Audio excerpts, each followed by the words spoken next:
Today I'm going over to a very interesting and well-known part of town. This is Piccadilly Circus, with circus meaning a circular road rather than the more modern version of the word circus.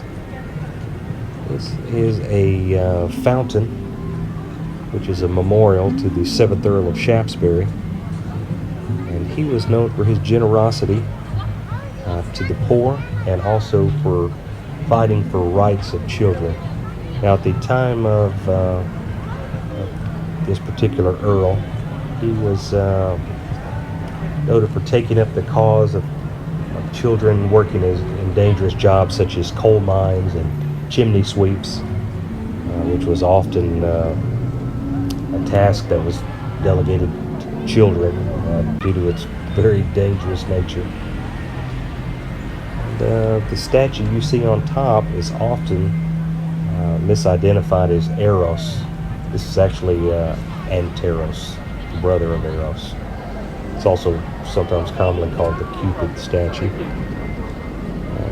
Now this is a very interesting fountain. It was commissioned for £3,000 and ended up costing the artist closer to £7,000 due to the large bronze base there and some of the other portions of that monument.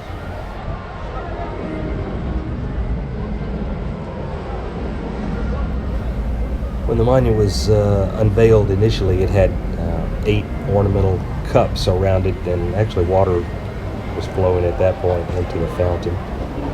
Those cups were subsequently stolen or damaged and destroyed the first day after the unveiling of the monument. On the base you can see the name of the 7th Earl. It was Anthony Ashley Cooper. He is the gentleman that this memorial is made to honor. Now, the name Piccadilly Circus comes from a man who used to make an article of clothing here called a piccadille.